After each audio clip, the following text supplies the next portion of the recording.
When I was 10, I did a milk round. I was on 50p an hour, which at the time I thought was a fortune. I slept in a bedroom with my brother that rather than knock on the door at 4:30 in the morning, the milkman would get on the flat roof of the kitchen extension and bang on the window to wake me up, because we didn't have alarm clocks or anything like that. I used to climb out the window to go to work. And it was at Job's Dairies up in Hamworth, which is still there. And unbeknown to me, I thought I was very grown up, because at one part of the round, he would allow me to drive the milk float and deliver the milk on my own. So electric milk float, you couldn't sit down, you had to stand there with your foot on the pedal, driving like I was in ecstasy as a 10-year-old. I studied A-level to do graphic design. So I think I'd like to have been an architect. I just didn't understand what an architect did. So the nearest sort of thing they did was technical drawing, graphic design, they called it, which was great, apart from the tutor on the course wasn't very good, so it wasn't very inspiring, so hence the reason that other things took precedent. I wanted to design things and build things, that's what I love doing. Yeah. I've always said if I retire, what I want to do is make wooden toys for kids. I love building, that sort of thing, and a bit of woodwork. There's a creative wish. On paper it looks great. In the final outcome, nothing's ever quite finished. But I had the offer of a motorbike, and my grandfather was very old-fashioned. He was a greengrocer, all cash, seemed to be able to fund the family whenever they needed it. And he basically said, look, if you ever need to borrow money, come to me first and I'll lend it to you. So I did that for this motorbike, and I had to go around every Friday after I got paid, because he said, how often do you get paid? So I said, weekly. He said, right, come around Friday night, drop the £5 off and say hello to your gran. So it worked out years later, it's a way of us all going around to see our nan and gran. And yeah, and he literally had money under the floorboards. And he had a little black book, and when he died, he cancelled all the debts, which was a bit annoying because I only owed him about 15 quid at that stage, and my cousin owed him thousands, but there you go. So yeah, very working class. So they didn't like to borrow. My mum always talks about the fact that it was only after my little brother left home that they got out of their overdraft. I can't imagine that situation, but that's what they were all in. When my mum wasn't working, you'd just leave cash on the side for the shopping and that sort of thing. And that was the way they did it. They didn't quite have little jars for each different bill, but it wasn't far off, I don't think. We laugh and joke with the kids that we had to put money in the back of the telly to make it work. So, old radio rentals thing. And it always ran out just at the exciting bit of Doctor Who, and everyone's scrabbling around for 10p. I guess the most standout moment as far as them having no money but spending money was I was about 12 and I wanted a Leeds United tracksuit. And obviously there wasn't online deliveries or anything like that. So how the hell managed to get me a Leeds United tracksuit in Staines, I'll never know. Cost them 25 quid, because I remember they told me that. At the time in the 70s, that was a lot of money. I went out the first day, played football in the street, ripped the knee out of it, as you do. But then only a few years ago, I was up there and they do the same tracksuit and it was on sale in the club shop for 25 quid. So I sent my mum a picture and I bought it. And my wife loves it. I bought it with two mates. I worked with one of them. 65,000, and literally there was a thing called MIRAS was ending, mortgage interest relief at source. I didn't know anything about it. He just said, look, there's a tax break if we buy something before next week. And we went out and we looked at two flats. There was three lads. The oldest one was 26, I was 19. And the other fellow was 19. So we bought this flat and it was like the young ones. It was disgusting. And I still own it. Not really, because I think it was a sort of 95% mortgage. So 65 grand, I think we only need about £700 each. And yeah, it was 3 people mortgage. We had no clue what we were doing. We literally went to the estate agent, showed us 2 flats, said we'd buy the second one. What do we do next? He said, you go and see the Woolwich building site manager the next morning. So that's what we did. They gave us a mortgage. We didn't check to see if there was a better deal. We didn't do anything like that. And we just said, yeah, we can afford that. So each week you'd put money behind. And it was the same time when interest rates started going up to 16%. So each week you had to put a little bit more in, and a little bit more, and a little bit more. I'd probably done my time at home. I was starting to annoy people. So it was time to leave, should we say. But as you say, looking back, it's quite young to leave home, isn't it? I don't regret anything I've done. I was a dad quite young, which is brilliant. However, we are currently doing the university tours with my middle daughter. And I think I probably missed out on that. So I would probably say take a bit more interest in education.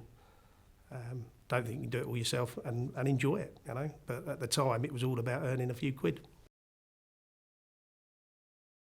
So I've been a butcher, a baker, not a candlestick maker. So I went from A-levels, which I flunked because of booze and girls. So it wasn't a failure. I got offered a management traineeship with Siemens. They flew in a guy from Germany to interview me after 4 different rounds of interviews. He couldn't speak English, I couldn't speak German, so they had an interpreter there. The final thing they asked was, did I have any questions for him? And for some reason I said, does he know what time the bus goes back to Staines? Which made them all laugh, because the bloke went, do you really want me to ask him that? And I went, yeah, go on then, because I was a bit nervous. And he laughed. And anyway, they offered me the position, but I flunked my A-levels, so they said they'd pay for me to go back to college, and I said, no, I wouldn't.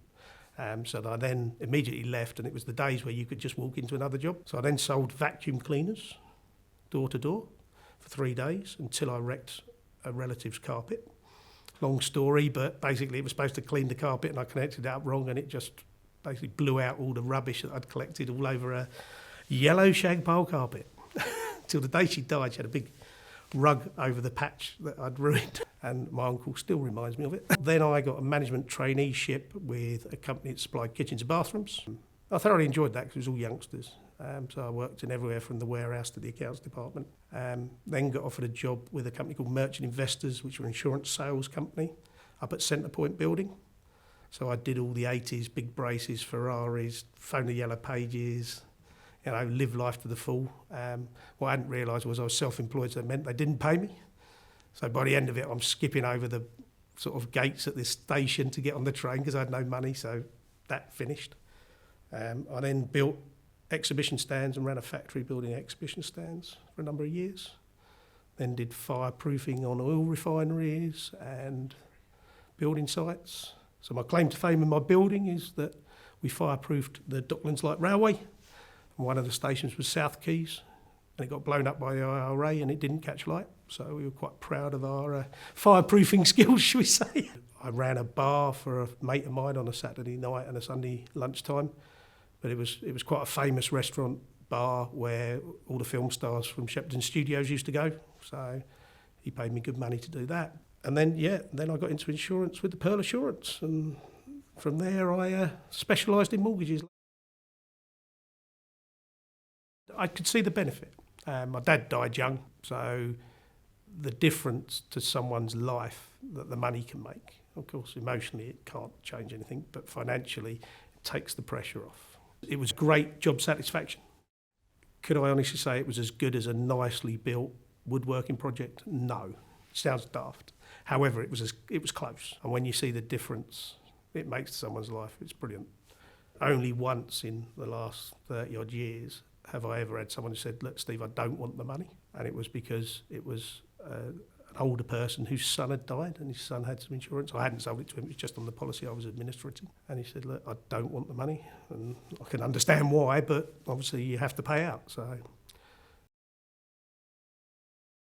Pearl Assurance, I was there 5 years. I just realised that most big business, probably the senior managers, the people who started it were great. It was a sort of a middle management tier that seemed to be failed at what they'd done, but they thought they could tell you what to do. So you became a manager because you couldn't sell in the business I was in, shall we say. So you had to report on what you'd done every day. So you spent half your day reporting on what you'd done the day before. So it was at that point I was like, right, this isn't for me. And then got the opportunity to come over to Slough and work for myself.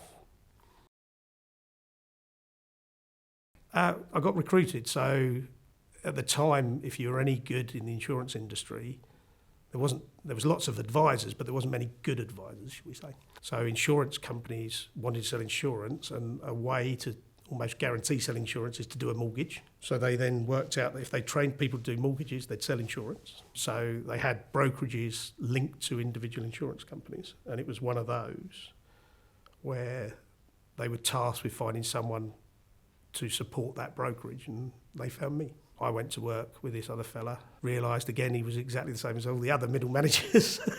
So within 9 months, we were like, sorry mate, this isn't going to work, I'm going to do it on my own. And to be fair, I took the introducers with me.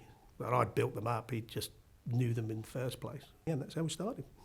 So in 97 I left and set up in Slough. 98 at first employee, and then it just grew from there. It's all about family, isn't it? The business is all about aspirations of individuals for their families. I mean, most people don't buy their own home for themselves, they buy it for their family, and then everything we do is around that client and their family rather than the lender. So the first thing we try and sort of suggest to people is, look, we don't work for the lender, we work for you. Obviously, we do work on behalf of the lender when we make the applications, but the actual advice is all about them and what's suitable for them. So they'll phone me up and say, Steve put me into debt for £500,000, and yeah, okay. But then the big emphasis of the business is on making sure they can afford it if things go wrong, because unfortunately in life things do go wrong.